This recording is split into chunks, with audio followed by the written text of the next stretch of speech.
This is my friend Brian Kirby.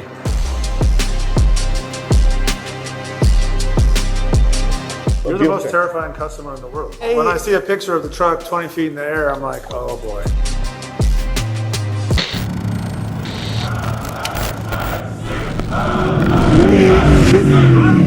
What's up, everybody? Today's a special day, a real special day. You don't know how much we need this truck, but you will, because it's freaking rad. This is something that is really special. I think it's going to be, I'm just going to go out and say game changer, dude.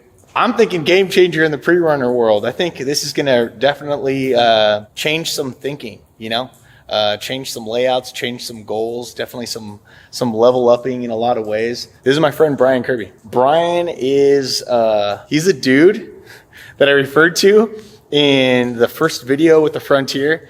And I'll say this really quick. Fastest story ever. Here we go. I had a truck that I would beat up and break all the time. My buddies had built it, and I was just breaking it a lot. I seen my buddy Brian when I was out in Glamis, and right behind Oldsmobile, if you guys are familiar with it, just ripping like a huge giant bowl. I was stuck broken with some of my friends at the bottom of the bowl, and I'm like, whoa, it was so rad. It was like definitely an 80s movie moment. Was that the Tundra? It was the Tundra. It was the Tundra, leaf-sprung Tundra, ripping a giant bowl behind Olds and just dips out. So I wanted to know who built that truck because I wanted a truck that can do that. Flash forward a couple months, I'm getting off my exit coming back from college, and I see that Tundra because I see a whip, like a Glamis whip. I'm like, oh shit, it's that truck, you know? So I pull over to the emergency lane, I drive all the way down Mountain Avenue in Chino, and I lose this truck in one direction. I kind of figured it out. So like a psycho stalker, pretty much, right, Kirby? Yes, found you in the front yard. I see this truck and it says for sale, and I'm like, oh man. So I write down the number. I'm like, yo man, what's up? I don't want to buy your truck, but I want to know who built it. And he's like, I did. I'm like, all right. He's like, what's up? So I told him about my truck, got my truck. And as you guys see, that's the truck that I drove in the Dirt Alliance videos many, many years ago.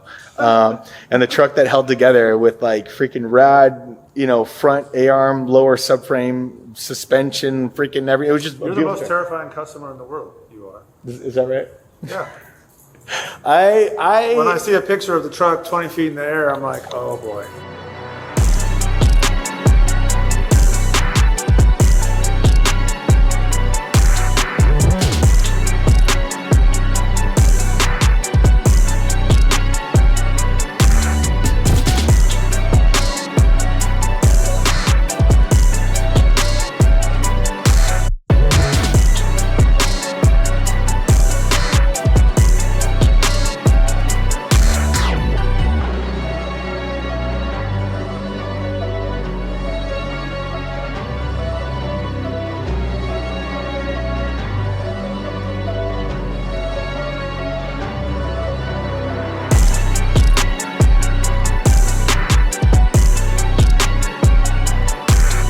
I pushed that truck. That truck had... Guilty as charged. Yeah, that truck had everything. I mean, like, I sheared tubes. You sleeved them. You gusseted everything over and over. Plated. Yeah. Because of how much I was beating that truck. And it didn't have to deal with geometry. It was because I was beating the absolute crap out of it. Yeah, falling out of the sky. Yeah. At 20 feet, it doesn't work out. Yeah. I just wanted to have fun. Kirby built that truck, and a lot of people wondered why that truck would never fall apart. It's because we'd prep it, and Kirby would make me bring it over every time to make sure Trying to make stuff James-proof is difficult. Yeah. Kind of scared, guys, you know. But Kirby's the guy. Better in his old age now. I don't know, man. Maybe the kids will keep me calm.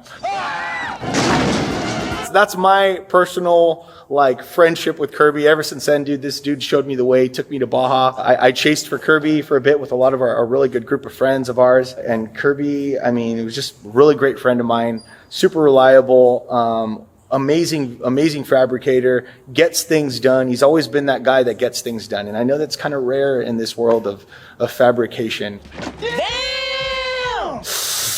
I just said it, but it's true. It's true, man. You know, like this dude is the dude, and super happy to be here. I'm super happy to see that he's building this thing, and Yeah, man. If you could tell everybody your origin story with this stuff, like what's up? Like how did you get into off-roading? I know you were in a four-wheel drive stuff for a bit, right? So in high school, we all had four-wheel drives. We would go and cause ruckus everywhere. And then one of my buddies was like, hey, let's go to the Laughlin race. And that was in like 2002 or something. Me and my buddy were like, dude, we got to do this. So we literally went home, put a budget together and built a couple of class ones.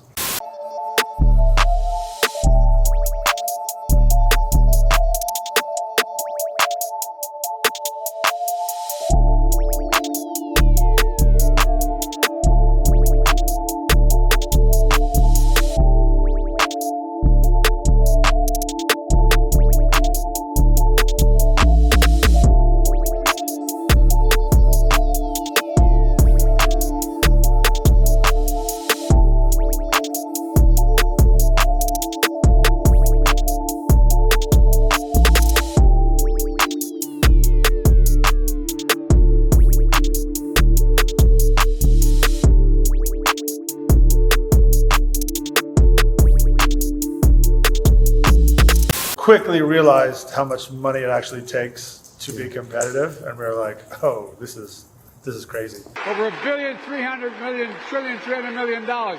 And then from there, just kept building different things, and then had a bunch of Ultra 4 people hit me up wanting to build cars, so I don't want to say transitioned, but started racing Ultra 4 and working on those cars. Still racing Mexico with whoever I'd go down with, from like Gordon, Shannon Campbell, like multiple teams. And you would co-drive and just do I everything? co-drive with Shannon Campbell down in Mexico. Then we raced Class 1s. We raced Ultra 4 down there. Like, so I'll drive, navigate, whatever. I mean, you name it. Yeah. I don't care what it is. So I love how Kirby just like summarized like a lot of years of experience in like 20 seconds. But didn't you start with like 4x4 Azusa Canyon stuff? Oh, yeah. My first car was an FJ40 Land Cruiser. There we go. Got it for $3,000. Completely restored the whole entire thing. Got the frame powder coated. Got it to the point where it was too nice to take it in the dirt. Literally, I wouldn't take it in the dirt. Yeah. And then a bunch of friends got stuck in the mud one day, and I was the only one that had a winch. And that was the demise of that Land Cruiser. Just after I got it dirty, then Screw it, it's over. Yeah, everywhere. Then we put a big motor, and then we took it to Glamis, and I still have it. It's at a property I have right now. So is it true that you used to hit the Robbie Gordon double on the dirt bike? I used to send it on the Robbie Gordon double behind Olds. Yep. Asked me if I cased it on that jump. I sure did. Crazy jump, crazy things have happened there. So then after you built that nice rock crawler mud thing, you got the Tundra. Yeah, so we got the Tundra at an auction. It had been smashed in the front. The airbags deployed, so they were like, oh, it's totaled. But then they never totaled it. So I got it, cut it up, turned it into a pre-runner, caged it, and then that's when I ran into you. And it just so happens that the motor in the Tundra has ridiculous high RPM power. Yeah. So you can dune it like crazy. Like I would never take Sand Highway. I would go from Olds to Gecko just duning it. And most quads couldn't hang with that truck. What year was this, Kirby? 2004, 2005 maybe? Yeah, crazy. And that was a 4.7 liter, right? Yeah, that's right when it came out. Again, Kirby's modest. That Tundra was bad as hell and would probably smoke a lot of Link trucks today. Or freaking stupid J-arm in the front with like, what, 18 inches of travel? I think I'll put like 20. Dude, this was just building in his garage. 2003 guys. Okay? And here's the thing, like... Hey, every race shop starts in a garage. Guys are starting in a garage. Masons starting in a garage. Yeah. So for everyone that's starting in a garage, that's... Yeah. No one just started. That's the roots. Yeah. That's the roots, man. That's where it starts. That Tundra was awesome. So, Kirby, tell us about that Tundra again. So you got it. It was running 4.7 liter freaking LS eater. So we built the front end, had leaf springs in the rear, Swing set steering. just like the Frontier used to have. Just like the Frontier. Awesome. Zero bump steer pretty much. Yeah. You guys don't understand, dude. Okay? This guy's so chill, but that truck, I'm telling you, dude, that thing, dude. If I found that truck, who has that truck? That's what I want to know. Someone painted it flat black. Where is that It went to truck? Pismo, and it was in Pismo for a while. Really? Yeah. Extra cab, Tundra, J-arm front end. I don't know if it's linked now or still leaf sprung, but you guys have that truck. We want to do an episode on it. He probably doesn't want us to, but I do, because that thing's a legend, bro. That thing's bad, bro. Anyways, all right, Kirby. So then from there, you go and build my hunk of junk, but you built some other Rangers, beams, all that kind of stuff, doing all that crap. And then you built the Class 1. You guys raced that. You guys finished the 1,000 a couple times, right? One Oh, time? no, we finished 1,000 a bunch. Okay. Yeah, that was back in the day when there was like 75 class ones and Yeah. like 80 trophy trucks. Yeah. And Yeah. like, what, 06, 07, 08.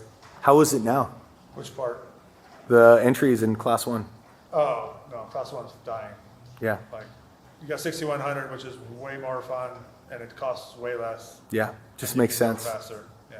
Yeah. I mean, the class ones now are getting, I mean, some of them are awesome. Like, Yeah. they're building all-wheel drive, 40-inch tires. Like, I mean, those are ridiculous fun rally cars. But when you're doing cost effective things, Oh, no. at that point, I don't might as well think- go to a trophy truck. Yeah, but honestly, I mean, 6100 is Yeah. It's where it's the way at. to go, yeah. I mean, you can have $1 million to play with the trophy trucks now, just Yeah. to get started. Crazy, man. So here we are. You're doing a bunch of stuff for Ultra 4. You're kind of moved from class 1 stuff, put that stuff away. You built that other car, our buddy Steve Garcia's car, the single, That was a 4-seat, and we cut that one in half and turned it into a 2-seat. right?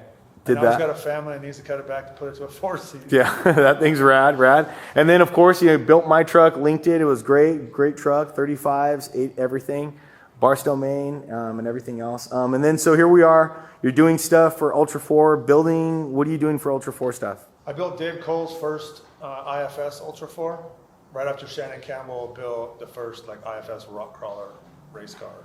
Okay. So then I built one for Dave Cole, and he raced it, rented it out to a bunch of people. Specifically for King of the Hammer. So it was like a desert rock crawler. Yep. Okay. So that one worked really good. How did that car do when in competition? Did it finish? Did it No, it did place? super good.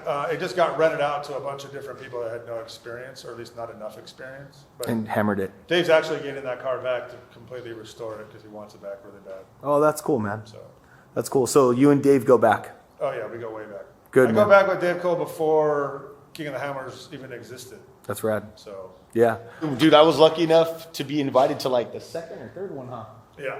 Yeah, we had some buddies race, literally on the lake bed, freezing our asses off. We started racing the third year of Hammers.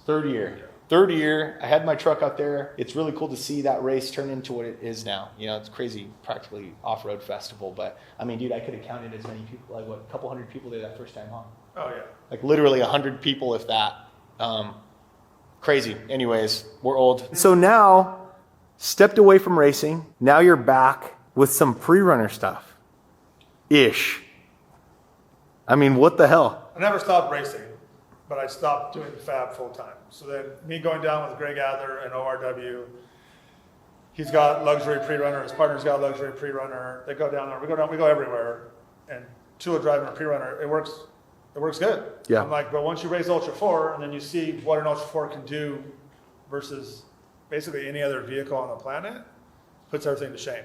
Yeah. So I wanted to build my old F-150 that's been to Cabo and La Paz 2 or 3 times. Yeah. Just pre-ran all the way down there when it had leaf springs and just a bolt-on kit that I had.